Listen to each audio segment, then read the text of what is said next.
On the broadcast tonight, a Korean soldier suspected of killing 5 members of his unit is captured after shooting himself. We'll have the details. South Korea's foreign ministry summons the Japanese ambassador to Seoul to lodge a strong protest against Tokyo's review of its 1993 acknowledgment of the wartime sexual enslavement of women. And a snapshot of Day 11 of the World Cup in Brazil. Belgium defeats Russia, Portugal and the U.S. draw, and Algeria overpowers Korea 4-2 in a disappointing game for hundreds of thousands of Koreans who gave up their sleep to cheer for the national team. Early edition begins now. I see trees of green, red roses. 늘 남편 먼저, I see them 늘 자식 먼저. for me and 레이디 퍼스트라는 말을 믿고 살아온 당신. 오늘만큼은 세상 누구보다 당신이 먼저입니다. 한 분 한 분 특별하게 모시겠습니다. Excellence in Flight, Korean Air.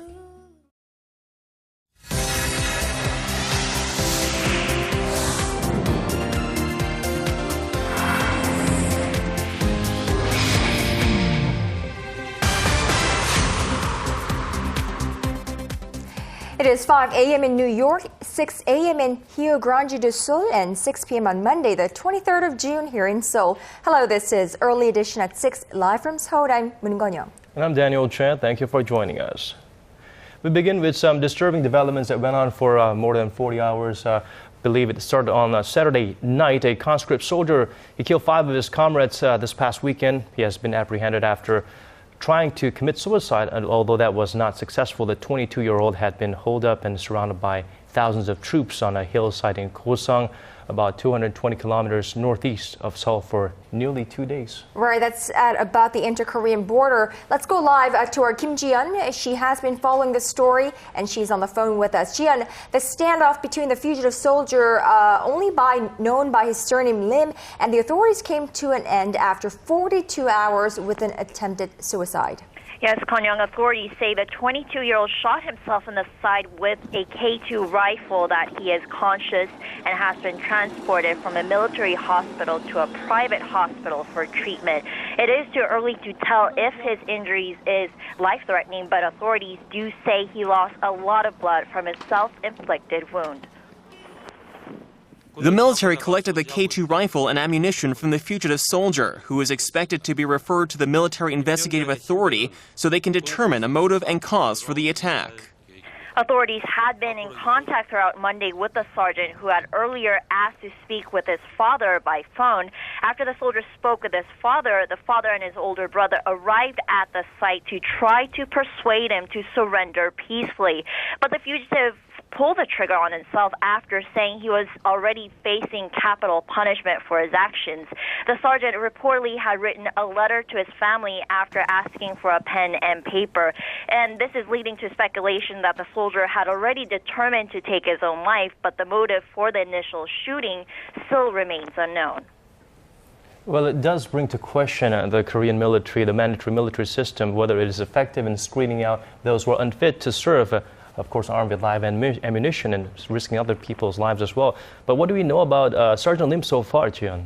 Well, Daniel, Lim was on the list of soldiers that needed special attention as he struggled adapting to military life, and he was deemed unfit for frontline service in a personality test taken last year. However, months later, he was found capable of doing such duty in the very same test.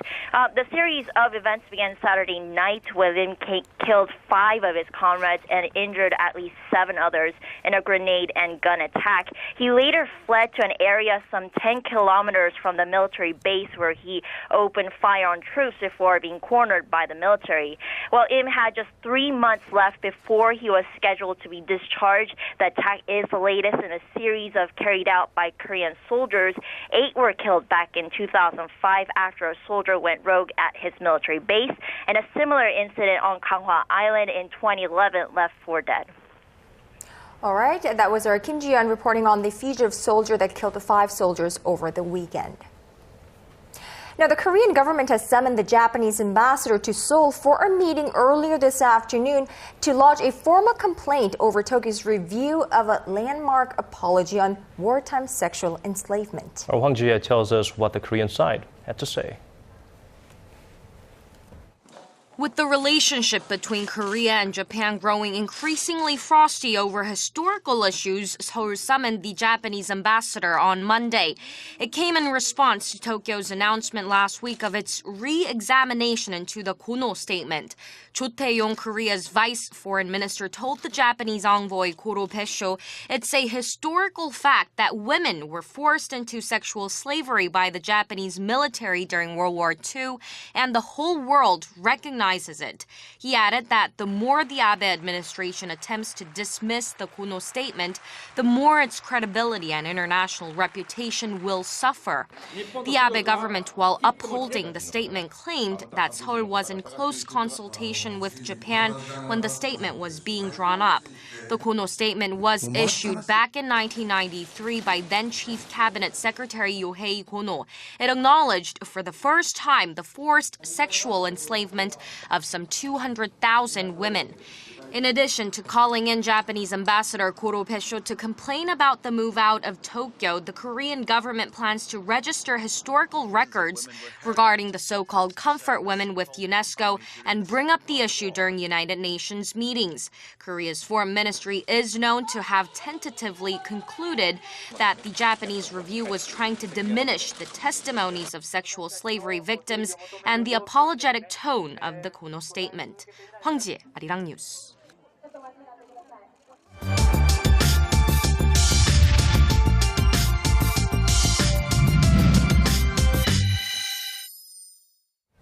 President Park Geun-hye has just returned from her week-long Central Asia tour that included stops in Uzbekistan, Kazakhstan, and Turkmenistan. And along the way, the Korean president secured deals to further expand economic ties in the region and garnered additional support for her Eurasia and North Korea initiatives. Right. Our correspondent Choi Sun traveled with the president, and she now joins us for a rundown of the presidential tour. So, Yusun, let's first talk about the significance of President Park's visit to this region.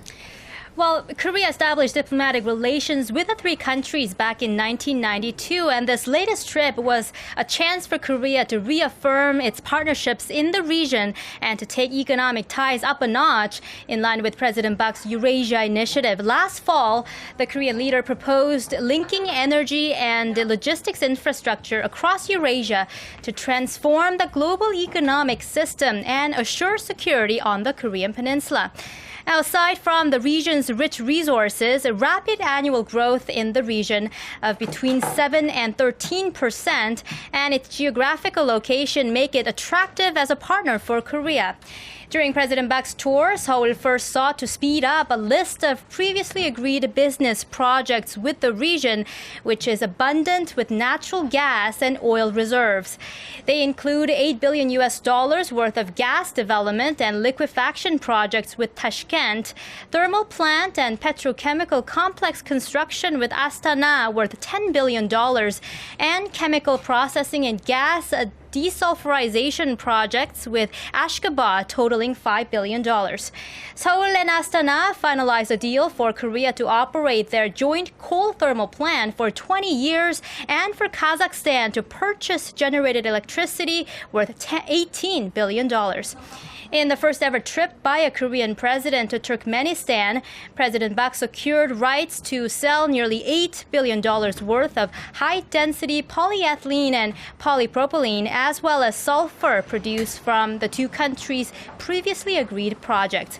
Looking beyond existing cooperation, Seoul signed a deal to build a solar energy testbed in Uzbekistan, which is expected to help Korean businesses win solar plant construction orders in the future.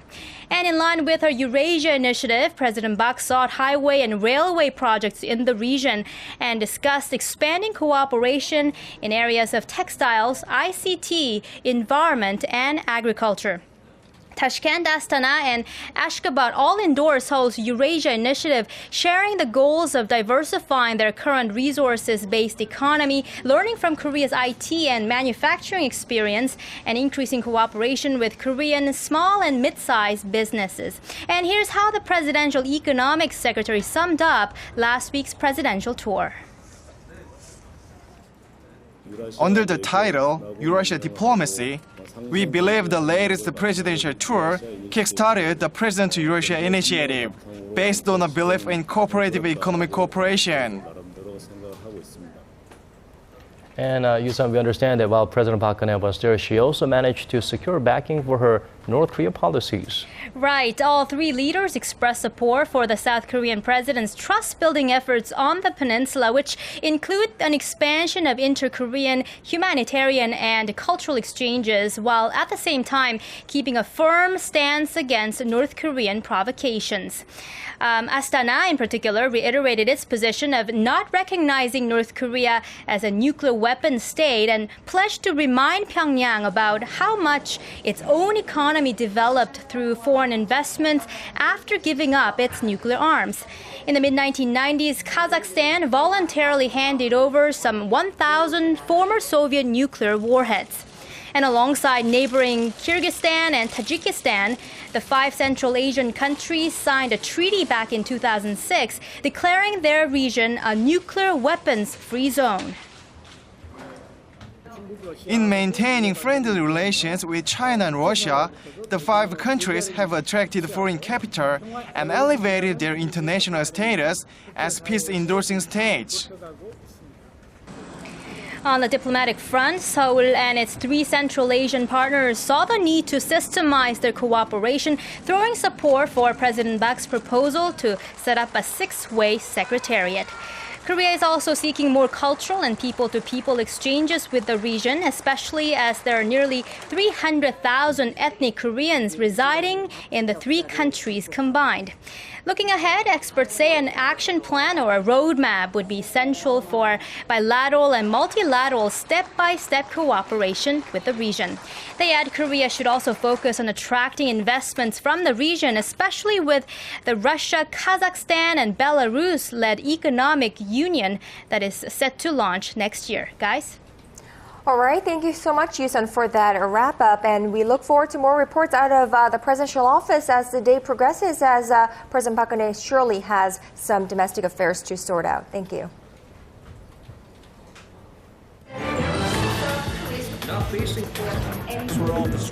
Digging deeper, getting to the bottom of stories that impact your life.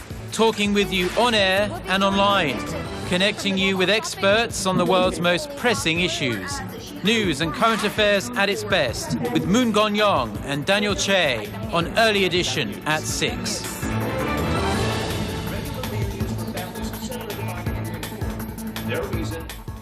Innovation is the key word in Korea these days, and Korea's largest electronics company is staying true to that spirit. Thomson Reuters, in its State of Innovation report, said Samsung Electronics had the most patent requests last year in the mobile phone, smart media, and semiconductor categories. As for other domestic companies, LG Electronics ranked number 5 in the kitchen appliance category, while Hyundai Motor was 4th for patents related to vehicles that run on alternative fuels.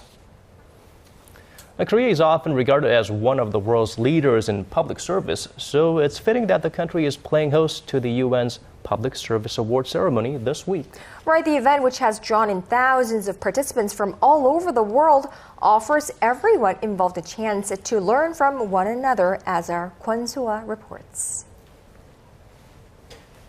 Nearly 1,900 participants from 126 countries are in Korea this week to celebrate Public Service Day at this year's UN Public Service Forum, both of which celebrate the value of public service to the community. I think Korea is the correct place to hold this forum, simply because Korea has got tremendous experience in changing from a very poor country to becoming an industrialized, developed country.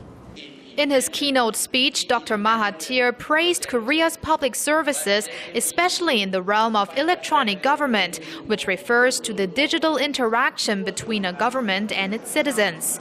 Largely because of its fast-developing IT sector, Korea ranked first in the most two recent UN e-government surveys and is now a role model for other countries. Of course, in Korea, you are ranked top in terms of open government and listening to your citizens and the systems of open data, e-participation. All of those areas are very important, and we are happy that Korean government are doing very well and trying to learn some of these good practices.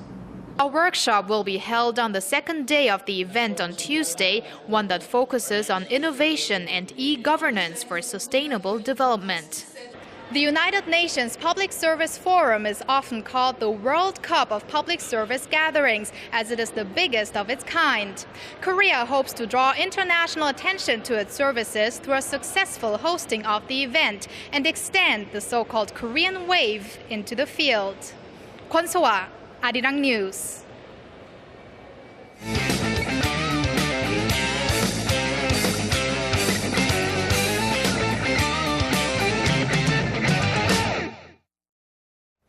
Another thrilling day of World Cup action has passed us by, with day 11 in Brazil bringing 2 late goals and a surprise big victory.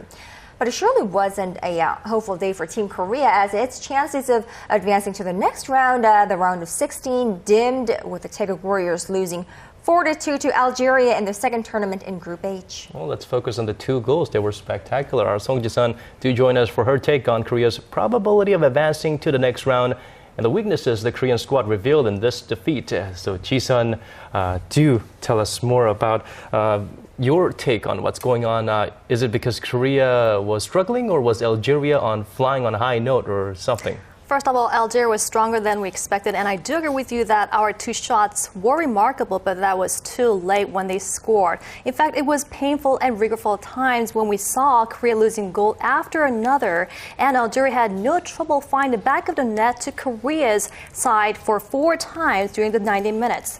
In fact, their goals were impeccably taken, but Korea did not make it that hard for them with empty spots all over defense. Korea lost 2 goals in space of just 2 minutes after Algeria's Islam Slimani scored the first on 26th minute. Ending the first half 3-0 down, and without a single shot at goal, Korea looked down and out, but there was a few minutes of hope when Son Heung-min pulled a goal back in the 50th minute. But unfortunately, the win was knocked out of Korea's sails 12 minutes later when Algeria made it 4-1. Korea's Gu Jae-chul got a consolation goal on 72nd minute, but that's how it would end, 4-2 to Algeria. The Algerian team brought in 5 fresh faces from their first game, making it even harder for the Korean squad to know what to expect.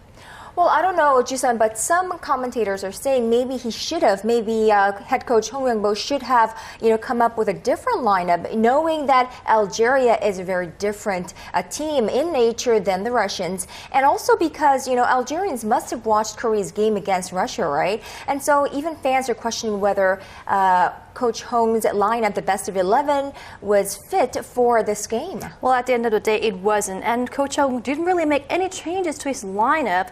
And in fact, Algeria was physically more stronger than even the Russian team. And in fact, Korea's players who replaced Park Ju-young in the second half, those were the ones who made scores and who scored points for the Korean side, but that was too late for them to score even more after in the second half.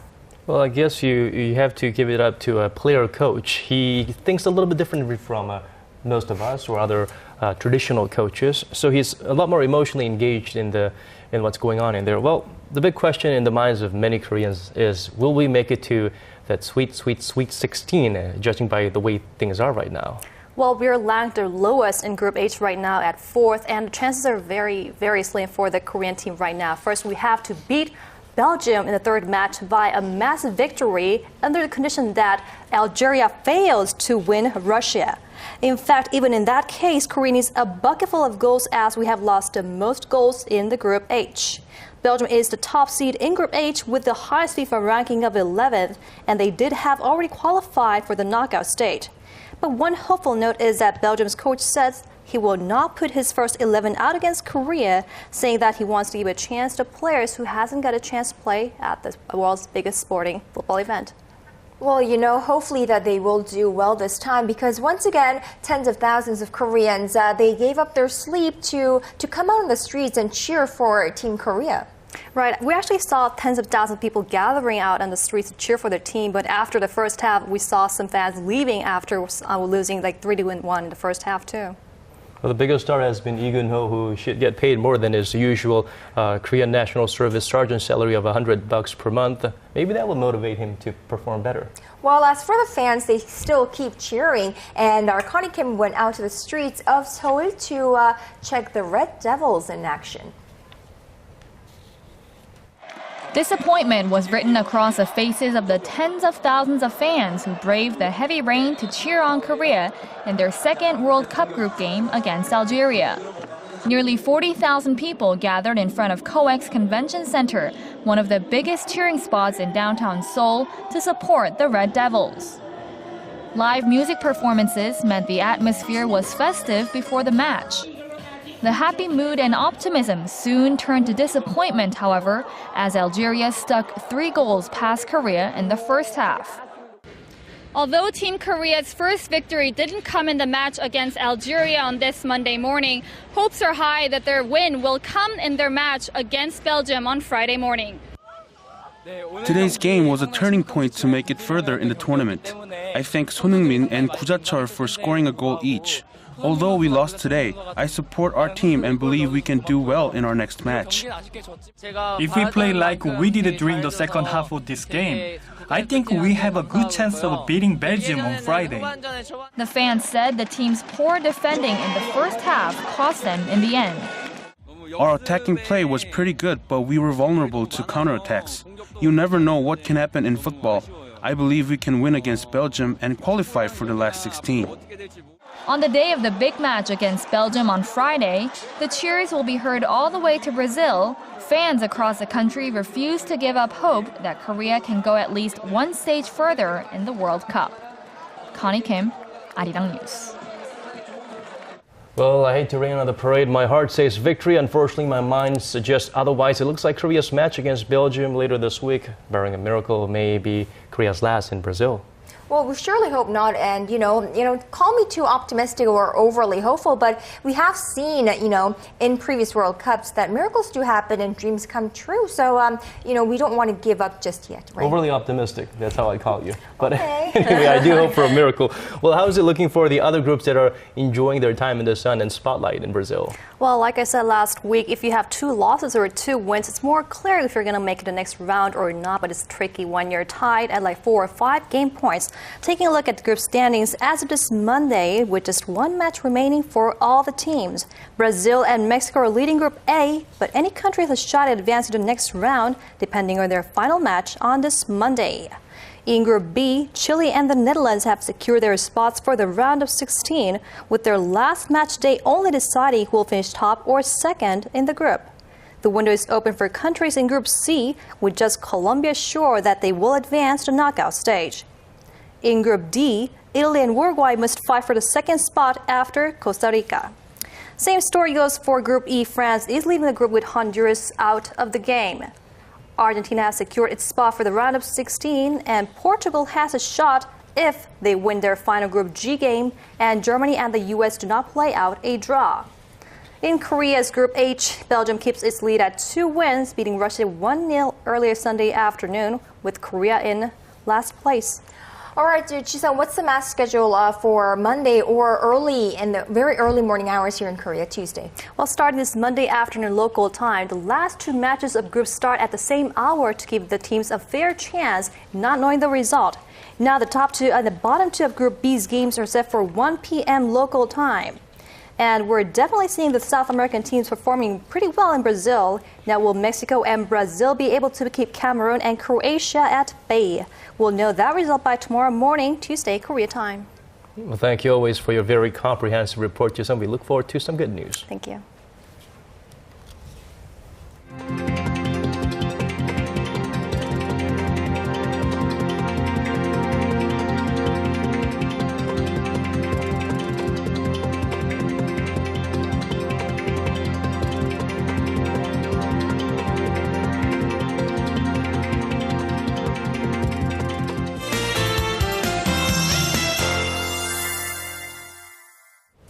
Well, time now to get a check on the weather with our Michelle Park at the Weather Center. Michelle, before we get to the weird, to say the least, weather conditions here in Korea today, let's look to the host country of the World Cup, Brazil, first. Right, where it's been quite hot and humid along with some showers here and there. Not the best conditions for the players. That's right, but for tomorrow, the weather is looking better than last week with cooler daytime highs, and also the showers have cleared out in most places, leaving only the clouds behind. And as for the weather conditions here in Korea, we have on and off showers have been coming down hard here in the capital along with some loud thunder. And tomorrow we can expect a cloudy day for most places while showers continue over in Gangwon-do province. Now going over to our temperature readings, Seoul will top out at 80 in the morning and reach up to 28 in the afternoon. Meanwhile, the southern cities such as Daegu and Busan will peak up to 29 and 25 degrees. And moving over to other regions, Jeju Island tops out at 25, Dokdo at 20, while Namgungang tops out at 18. Well, that's all for now. Michelle Park, and back to you guys. Thanks, Michelle. And that brings us to the end of our newscast. For those who spend restless nights cheering for Team Korea, get some well-deserved rest tonight. This has been Daniel Che. And I will. And I'm Moon Gun-young. To those of you in other parts of the world, have a great start to your day. And we hope to see you right back here, same time tomorrow. Bye-bye.